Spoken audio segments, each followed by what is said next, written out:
The car really wasn't safe to drive on the road. It wasn't roadworthy by any means. Hey there, and welcome to Matt's Garage and Car Stories with Matt. Today's story took place in about 2014 actually, so not too long ago. And I had recently purchased a 94 Lincoln Town Car, which I still have to this day. That's the hot rod Lincoln, the car I swapped the 351 Windsor into. And at the time I was daily driving that car. And what happened is I went to do a brake job on it, and I noticed the axle seals were leaking and the axle bearings were gone and stuff. And so I had to order a complete everything to rebuild the differential, and I ended up putting a posi rear end in it and everything at that time, like a track lock with clutches. And so the car was actually down for over a month while I did all this work. And at the time, my neighbor here at the shop was actually my friend John, and he's kind of always dealing in cars and stuff too. And so he had another friend that just dropped the car off that they didn't want anymore.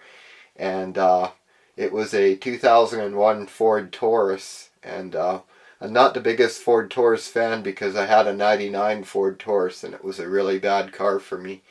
But whatever, at this time I really needed to just have a car to get to work and back in. And so this car was just sitting in the corner of the yard doing nothing, and I knew the guy who dropped it off had driven it into the yard. So I asked my buddy about it, and he's like, you know what, if you need a car to drive, here's the keys, just drive it. He says, don't worry about paying me nothing for it, it's not worth anything, and you'll probably end up having to do a few things to it, so we'll just call it even. So I'm like, well, that works really good for me. And so kind of got it pulled out of the corner of the yard. It needed new front brake pads. They were metal to metal, so I threw a set of cheap pads on the front and cleaned out the interior. And it had been hit in the back right corner and the front left corner, like bad, like either one of these would have ridden the car off type thing. And so the alignment was really bad too on the front. So well, probably on both ends, but I was only worried about the front, so I kind of set the toe angle on the front and got it kind of aligned right. But seriously, when you were driving this car, it felt like one of the back wheels was falling off, and I never looked into it. It probably was falling off. This car was in such horrible shape. And then I remember we didn't have any wheels to fit on it. There was a couple flat tires or something, so my buddy had like this old T-Bird, and the wheels were the same pattern, but they were smaller, and so they were rubbing on the front calipers. So we got out the grinder and clearanced the front calipers and got those wheels to work on there. And the car really wasn't safe to drive on the road. It wasn't roadworthy by any means. In fact, only one wheel the brakes worked on. That was the front left, so when you hit the brakes it would literally just veer into the oncoming lane. And then the alignment was kind of, it would kind of track, but it would pull at certain times and stuff, and it was kind of a two-hand on the wheel kind of car to drive. But I never drove my family around in this car. I just drove it to work and back. I just drove my family around town at low speeds in it, but out on the highway it was just me in the car.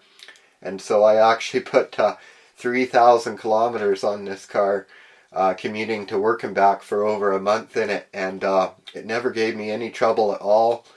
In fact, it had a really solid powertrain in it and everything, and at first I'm just kind of, babying this car along and just going barely the speed limit just so I don't hold up traffic going to work, and, being really careful, thinking I don't want to, get in a crash with this or anything.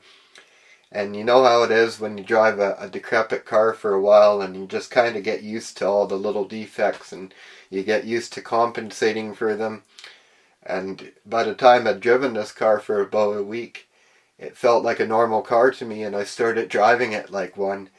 And I'd catch myself pulling out and passing cars doing like 130, like 80 mile an hour in this decrepit car, and kind of give myself a mental slap every time I caught myself doing that, because I knew it wasn't really safe. But anyways, had been driving it about 3 weeks, I think, by this time, and my buddy John, who basically lent me the car, was over, and we were talking about the car, and he's like, "Well, you're having some pretty good luck commuting with it. Maybe I should try using it for a commuter car when you're done with it."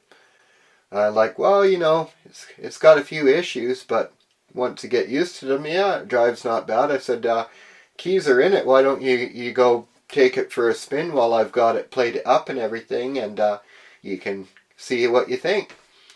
So he's like, "Oh, great." So he goes and jumps in it. So he takes off down the highway, and comes back about 5 minutes later and walks into my shop, and he looks a little pale in the face. And I asked him, I said, "So what'd you think of the car?" He says, "I think if you can drive that car, you've got bigger balls than me."